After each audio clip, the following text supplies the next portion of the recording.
This is the true story of Frank Abagnale, a teenager who, for 5 years, managed to live as a pilot, a doctor, and even a lawyer, all before he was old enough to legally rent a car.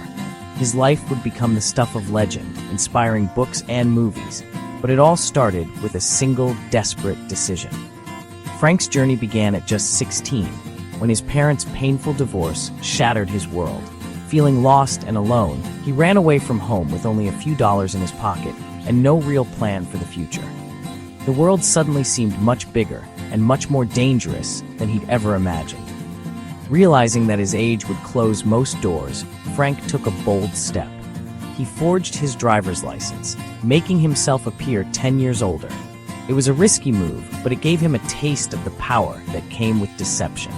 That single act of forgery opened the door to a world of deception and possibility.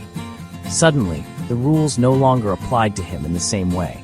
What started as a desperate lie quickly snowballed into something much bigger.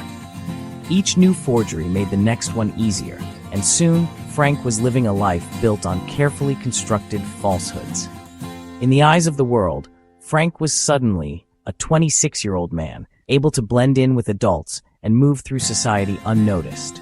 He learned to mimic the confidence and mannerisms of those around him. He quickly discovered that people see what they expect to see. If you look and act the part, few will ever question your story. Frank's charm and quick thinking became his greatest assets. Emboldened by his early success, Frank moved from simply changing his age to inventing entire new identities. He realized that with the right uniform and a convincing attitude, he could become almost anyone. The 1960s were a different era, built on trust, handshakes, and paper records. There were no digital databases, no instant background checks, and very few ways to verify someone's story.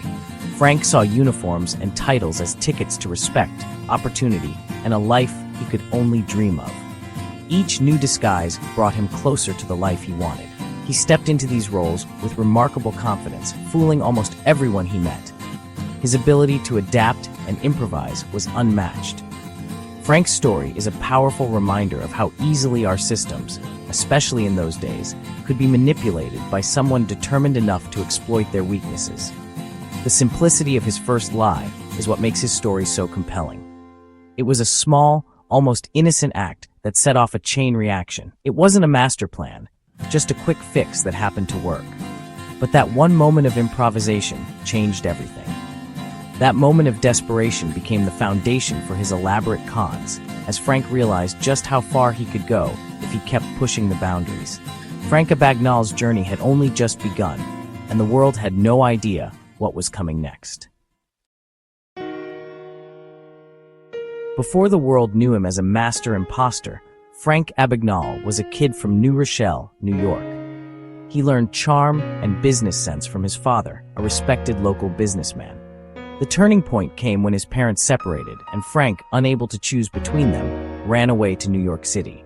Alone and desperate, he started with small crimes, writing bad checks to survive. Quickly, he became a skilled forger, studying the banking system to find its weaknesses. Frank's charisma and attention to detail set him apart. He wasn't just faking documents, he was performing, embodying each role completely. He learned the jargon, mannerisms, and lifestyles of the professionals he impersonated. To be believed, he knew he had to project total authenticity. This dedication let him fool even seasoned experts in fields built on trust. Frank's criminal path was set, driven by pain, intelligence, and a need to survive. Frank's most audacious and daring role was as a Pan Am pilot, a position that would become the centerpiece of his legendary exploits. Inspired by the respect, admiration, and almost celebrity status pilots commanded in the 1960s, Frank decided he wanted that life, even though he had never flown a plane in his life. He cleverly obtained a crisp Pan Am uniform by calling the airline and claiming he'd lost his original, a simple lie that opened countless doors. Forging an FAA license and Pan Am ID, Frank meticulously studied airline manuals, memorized flight jargon, and learned to talk like a seasoned aviator. For 2 years, he flew as a deadheading pilot, occupying the cockpit jump seat on over 250 flights to 26 countries, blending in seamlessly with real crews. He lived a life of luxury, staying in the finest hotels, dining in exclusive restaurants, and enjoying first-class travel, all on the airline's dime. The uniform gave him instant credibility, making it effortless to cash fraudulent checks and convince banks he was a trusted airline employee. No one ever suspected that the charming, well-spoken pilot was actually a teenage con artist running from the law. Frank's time as a pilot was a masterclass in social engineering, manipulating perceptions and exploiting the trust people placed in authority figures. He skillfully exploited trust, using the powerful symbols of authority, uniform, stripes, and insignia as his perfect cover. He never actually flew a plane, but he traveled the world as if he owned it, experiencing places most people only dream of. His pilot persona opened doors everywhere, granting him access to exclusive lounges, hotels, and privileges reserved for the elite. The world believed what it saw, a confident, capable pilot, never suspecting that beneath the uniform was a teenager on the run, orchestrating one of the greatest cons in history. After nearly being caught as a pilot, Frank knew he had to disappear and reinvent himself once again. This time, he chose a small town in Georgia, where he could blend in and start fresh. Frank reinvented himself as a doctor, donning a white coat and a new name. A single lie on a rental application snowballed into a job as a supervising resident at the local hospital, a position of authority he was wildly unqualified for. With no medical training, he cleverly relied on the knowledge and hard work of the interns, letting them handle the real responsibilities while he observed from the sidelines. At night, Frank pored over medical textbooks, desperately trying to keep up appearances and avoid suspicion from his colleagues. For almost a year, he played the part with remarkable confidence, fooling doctors, nurses, and even patients with his charm and quick thinking. But the charade nearly ended in tragedy when a newborn baby suddenly needed emergency care, an event that demanded real expertise. Frank froze, paralyzed by the realization that his deception could cost a life. The weight of his lies had never felt heavier. The close call was a wake-up call, forcing Frank to confront the real dangers of his actions and the lives he was putting at risk. He left the hospital quietly, slipping away into the night, knowing he'd pushed his luck to the breaking point and narrowly avoided disaster. Still, his desire for respect, excitement, and the thrill of the con kept driving him into new roles, always searching for the next challenge. Each new identity was riskier than the last, and Frank knew he was walking a dangerous line. Frank's life had become a high-wire act, every day a balancing act between genius and disaster, always just one mistake away from losing everything. The doctor's white coat was just another costume in his growing collection of disguises, a symbol of how far he was willing to go. He survived by staying one step ahead, always ready to run, always looking over his shoulder. But with every new con, the stakes were getting higher, and Frank knew it was only a matter of time before his luck finally ran out. After medicine, Frank set his sights on law in Louisiana. He claimed a Harvard law degree to impress a girlfriend and her father, a lawyer. Forging a Harvard transcript, he applied for a job with the state attorney general's office. To get hired, he had to pass the Louisiana bar exam. After 2 failed attempts, he passed on his 3rd try by studying hard. At 19, Frank became a licensed attorney, mostly doing research and administrative work. His boss, a real Harvard grad, often quizzed him about campus life, making Frank increasingly nervous. The pressure mounted, and after 8 months, he quit before being exposed. His legal career ended as abruptly as it began. Frank had now impersonated a pilot, doctor, and lawyer, all before turning 21. Each escape was closer than the last. The cycle of reinvention continued.